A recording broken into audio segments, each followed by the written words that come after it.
So I was kind of right, but also kind of not right. I don't know. I mean, that happens a lot on this channel. Today, we have to talk about December 15th, because that's when Jake Paul's lining up to fight Andre August. His only loss is against another boxer that has now popped for PEDs. So a pretty interesting fight on the surface, mainly because this is the first boxer we're going to see Jake Paul face. And it's not like a Tommy Fury type, right, where they're a boxer. Tommy Fury has boxing experience. He comes from a boxing lineage, but he's a reality star turned boxer. Andre August, I'm convinced, has no online presence. I mean, we're at the time of this recording 6 days away from the fight, and I have not seen any press aside from Jake Paul's Twitter. The arena that they're going to be doing this in holds a limited capacity of 4,400 people. Yeah, everything about this fight seems to be small and kept under wraps. So Andre August, quiet guy, doesn't really like to talk, doesn't really promote his fights, is a pro, but for those of you that know how combat sports work, not every pro is going to be this loudmouth person, and not every pro, even if they do have a loud mouth, is going to get a spotlight on them. That's just the way the game goes.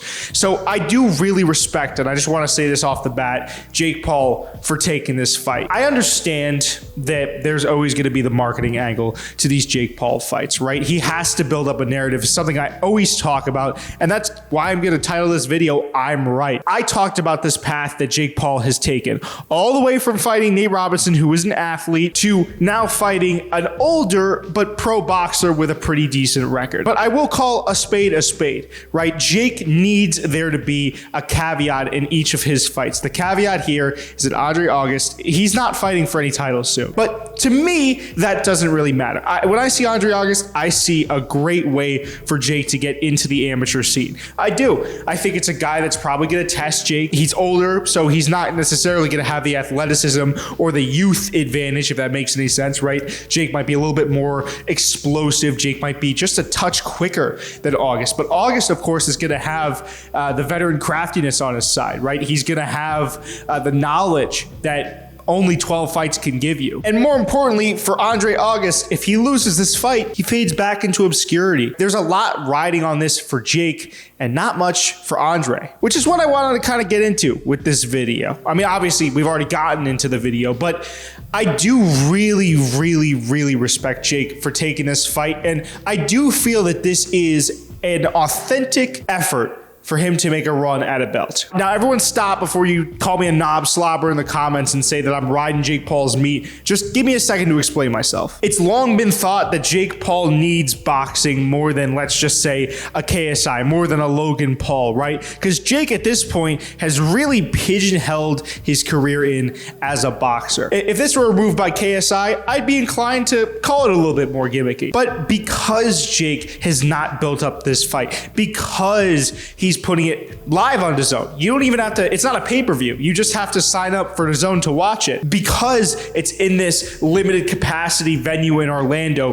that literally seats 4,000 people. That's insane. And because Jake, albeit there are, again, caveats, but Jake is fighting a pro boxer for the first time in his career. I don't think you could just sit there and say, well, if Jake loses here, he can go back to making vlogs, right? That's not what people know Jake Paul for. There is, I believe, a little bit of implied risk by Jake taking, well, this risk, this fight, right? This is what we talk about. Because the stakes are this. Jake gets a knockout, and the necessity for him to move up the ladder to bigger and better competition presents itself. Jake loses, and he goes back to fighting YouTubers and retired MMA fighters, and nobody cares anymore. That's the way this game goes, right? Jake Paul, at the very least, even if he doesn't feel like he can contend for a championship, which I think is debatable at this point, he is positioning himself in a space where he wants to be taken seriously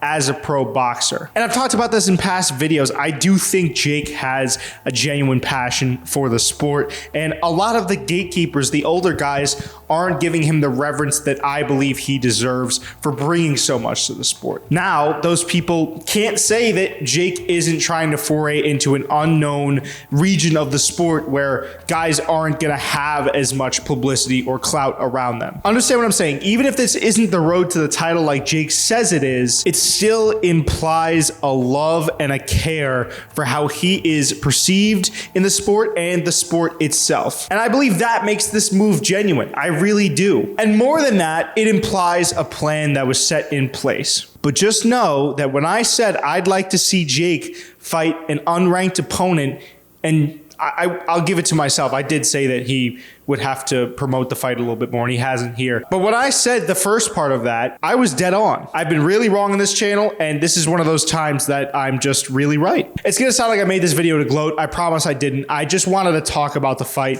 Do let me know what you guys think will be the outcome, as well as where you foresee Jake's career going. Let's get some dialogue going down in the comment section about that. But without further ado, it has been your boy, Gloves Up, Jacob Cooperman, the Jewish Jawline, the Soundboard God, the Combat Consultant, all of those and more. And I'll see you in the next video.